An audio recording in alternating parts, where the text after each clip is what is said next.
Afërtita është gjithmonë kënaqësi të të kem në këtë komunikime të drejtë për drejta. Mirë se erdhe. Faleminderit edhe juve.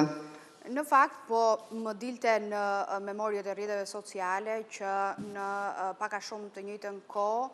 kemi folur për listat, mos gaboj, për zgjedhjet e 28 dhjetorit. Ja ku jemi, diçka tek 5 muaj më mbrapa, po flasim përsëri për lista, po flasim përsëri për garë, për votime, për Kosovën përsëri në zgjedhje. Çfarë presim ndryshe nga këto votime? Është fakt habi se ka mundësi ma rregullu zonin se po më rikthehet. Po, patjetër. Japim vetëm pak kohë teknikës, në mënyrë që edhe ti t'jesh e qetë në komunikim, më thuaj nëse je gati në çdo moment. Okej. Po. Është fakt që sot tashmë është mbrëmje mbyll pjesa e listave ku partitë politike kanë qenë të obliguara të dorëzojnë, dhe tashmë e dim kush do të jenë kandidatët për zgjedhjet e 27 qershororit, se na kanë kohë shumë zgjedhje dhe pastaj po harrojmë se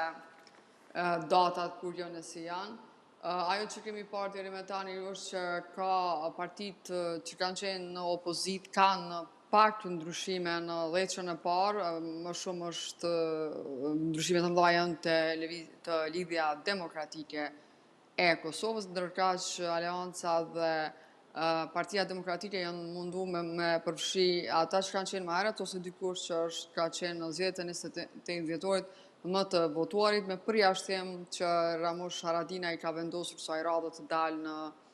me numër 11, pra duke ja lënë Ardian Xhinit dhe pjesës tjetër dhjetëshën e parë. Ndryshimet të mëdha janë te Lidhja Demokratike, nëse po dëgjohem habi. Po dëgjohesh shumë mirë. Do më konfirmosh nëse ke problem me dëgjimin? Po, patjetër, se unë ty po dëgjoj shumë pak. Okej, ja edhe këtë e rregullojmë vetëm për pak sekonda. Po, të lutem. Ndryshimet të mëdha janë te Lidhja Demokratike, e cila siç edhe ju thatë më parë, tashmë është futur në një koalicion me Vjosa Osmani, që deri dje ka qenë presidente e vendit, dhe e cila pastaj me një numër të njerëzve që u kanë bashkangjitur asaj ishte në dhjetëshën e parë, që është pak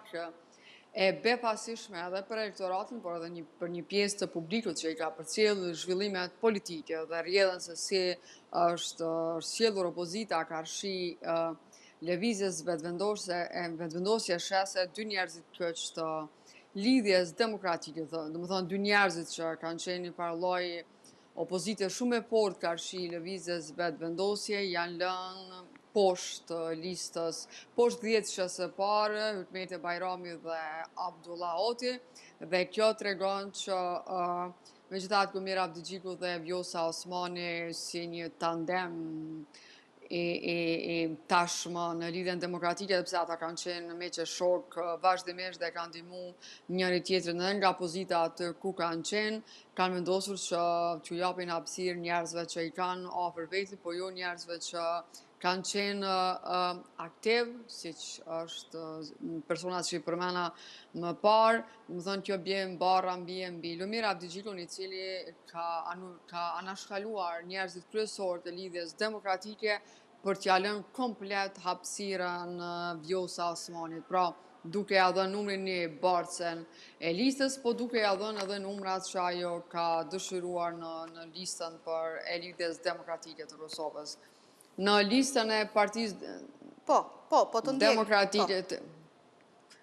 në listën e Partisë Demokratike të Kosovës shohim shumë emra të ri, edhe ashtu Bedri Hamza ka bërë thirrje të atyre që dojnë të jenë pjesë e PDK-s që të përfshihen në listë, pra ka një numër të madh të rinjeve, siç ka dhe Aleanca për Ardhmërinë e Kosovës, nuk shoh ndryshime në listën e lëvizjes vetëvendosje, për shkak se nuk është që ka pas prurje të reja, dhe është e çuditshme të jesh në pozitë për gati 6 vjet dhe të hezitojnë figurat publike të bashkohen, është pak e çuditshme dhe që nuk ka ndodhur më parë, se zakonisht është ajo predispozita të shkohet ka pushteti, domethënë ka partia që supozot që ka me fitu sërish zgjedhjet, mirë, por nuk ka pas prurje për të cilat neve do na kishin befasuar ose ndonjë emër që është i njohur në skenën publike. Po, në fakt edhe mua më bëri përshtypje që në listat e vetëvendosjes qëndron të renditja paka shumë stoike, nuk e di nëse kjo flet për një, po them një parti kompakte, apo flet për të kundërtën, për një parti e cila refuzon të hapet, refuzon ndryshimin, refuzon në thonjza demokracinë brenda saj. Megjithatë, në këto zgjedhje, gjithsesi duket se, pavarësisht se cili do të jetë rezultati, duket se dy protagonistët kryesorë dhe për shkak të posteve që kanë pasur janë Albin Kurti dhe Vjosa Osmani. Pa diskutim të gjithë tentojnë shkojnë drejt fitores apo të sigurojnë sa më tepër numra. Kthimi i zonjës Osmani në, po themi, jetën aktive politike, çfarë ndryshimi do të sjellë të paktën konfigurimin e parlamentit? Vjosa Osmani ka qenë për 5 vjetë një nga bashkëpunëtorët më të ngushta të Albin Kurtit. Pra, pavarësisht pozicionit që ajo ka marrë si presidente, ne jo rastisht e kemi quajtur noteret Albin Kurtit, sepse ka shku sipas interesave të Albin Kurtit edhe atëherë kur ajo ju është dashur të marrë qëndrime për shkak të pozicionit që ka ajo, qëndrimet e ka pas në raport me atë se çfarë i ka konvenuar Albin Kurtit. Këtë raport, këtë fakt po e them, për shembull, nuk ka emëruar kryeprokurorin kryesor ose nuk ka emëruar anëtarin e KQZ-s, ose i ka shpallë datën e zgjedhjeve me 28 dhjetor, siç i ka konvenuar partisë Albin Kurtit, ose nuk ka folur për problemet me të cilat është përballur Kosova gjatë kohës ajo ka qenë presidente, por tash doli dhe foli për ato që është përballur Kosova, sidomos në raport me ndërkombëtarët. Kështu që unë nuk e marr shumë serioze të njoh që ajo është një karrieriste dhe para se të ketë partinë ose Kosovën përpara, e ka individin, pra ka vetën e vet përpara,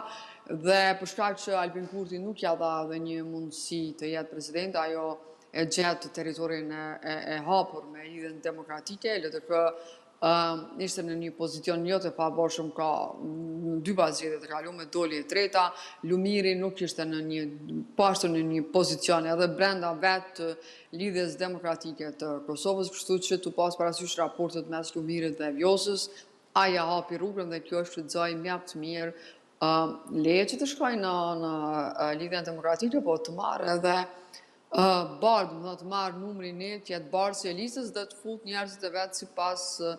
në numra çfarë asaj i ka konvenuar. Është fakt që tash më ka nisë një farë diskutimi këtu që po thuj se fushata do të orientohet mes Vjosës dhe mes Albinit për partin se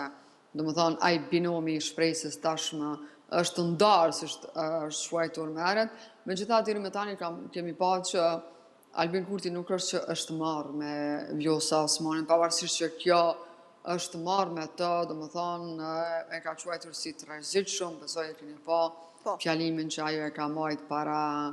a ditë kur është bë bashkime me lidhjen demokratike, e ka quajtur si arsyeja pse ajo nuk është nominuar si presidente, kanë qenë për shkak se ajo raportet e saj me Amerikën, ka pas disa akuza të forta rreth Kurtit, por nuk kemi pa një përgjigje të tij ose thjesht Kurti nuk po don mu marrë me to, e ka synim që ta lë nën hije, të mos i jap Vjosa Osmanit. Sidoqoftë, ajo ka qenë aktive gjatë kësaj kohe në fushat, ka filluar fushatën ende pa përfunduar presidencën në terren, në takime qytetarët, por unë nuk besoj që ajo do të sjellë një ndryshim çfarë dikujt i pëlqen me thënë, sepse Vjosën e njohim të gjithë, nuk është diçka që po na vjen e panjohur, ja njohim historikun e saj politik dhe po e përsëris, nëse Vjosa Osmani do ta nominonte Albin Kurti për edhe një mandat president, ajo do vazhdonte të ishte në krahët e Albin Kurtit. Për shkak se Albini nuk e nominoi, ajo i doli kundër. Pra është ajo që po them që janë puro interesa personale të saj, interesa karrieriste që don me qenë edhe një herë. Por të jesh presidente për shkak se ajo në listën e LDK-s konkuron si bardhë listës dhe si konkurrenta për presidente, pavarësisht se këto zgjedhje janë zgjedhje parlamentare, jo zgjedhje për presidentin. Sidoqoftë, të jesh ose të marrësh votat për president të vendit, duhet të kalosh nga Kuvendi i Kosovës, aty ku votojnë deputetët dhe për me votu ata deputetit paktën, do është minimalisht të kesh 30 vota që i merë fillimisht në nënshkrimet për me kandidu dhe pastaj duen edhe 80 deputet tjerë me të votu, kështu që unë e shoh të pamundur as çfarë po tenton Vjosa Osmani, sepse nuk besoj fillimisht që Lidhja Demokratike mund t'i fitoj 30 deputet në kuptimin që ajo t'i merë në shrimet dhe pastaj nuk e besoj që lëvizja vetëvendosje do ta votoj edhe për një mandat, sepse nëse do ta voton të lëvizja vetëvendosje, e ka pas mundësin, mos më na qunë zgjedhje heq, po me nominu Vjosa Osmani dhe me pas na presidentin dhe sot me pol për qeverisjen ose për qeverisjen dhe jo me pol sërish për zgjedhje që tashmeve që janë të caktuar me 7 qershori. Afërdita, dua të të marrë një mendim edhe për sa i përket faktit që zoti Limaj nuk u pranua më saktë të bëjë pjesë e listës së Partisë Demokratike të Kosovës. Si të duk ky zhvillim? Nuk ka qene papritur për mu të njoftë rrethonat politike dhe atë se si funksionon Partia Demokratike, sepse vazhdimisht të kërës që ndonjëherë dikush ose nga kryesia apo DK-s ka thënë që po ne do ta marrim Limaj, për shkak se është kriju një relacion mos besueshmërie. Domethënë që çfarë unë mendoj që ka ndodhur ka të bëjë me besueshmërinë ndaj Limajt. Domethënë sa Limaj është i besueshëm nëse do të futet, do të rikthehet në Partinë Demokratike, sepse kanë qenë disa fakte që PDK-ja e kanë vu PDK-n para këtij e vendimi, është koha kur Limaj u nda me Aleancën për Armërinë e Kosovës mas zgjedhjeve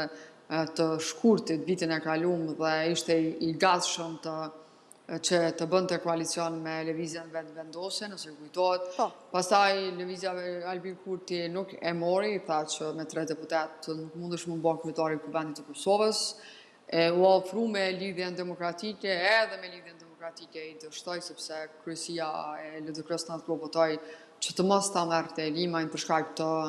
ndasive që ata kanë pas në të kaluarën edhe politike. Dhe kjo këtu ishin arsyet që PDK-ja nuk kishte ende po mduket në stadin që ta pranonte Limajin, pavarësisht që do me thonë që Limaj ka qenë i gatshëm që të futet në PDK pa kushte, dhe më thonë ka thonë që unë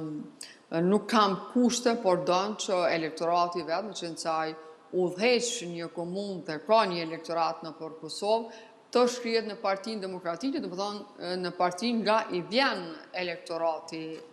i mëhershëm. Por kjo nuk ndodhe, unë menoj që nëse unë do t'isha në PDK, kisha menu politikisht dhe kisha menu që mu më duhen votat e Fatmir Limaj, për shkak se Limaj ka dikon në zgjedhjet e kaluara ka marrë 15.000 vota dhe partitë politike mendojnë dhe bojnë analiza se ka mujnë i marrë që ato vota, por pavarësisht saj, PDK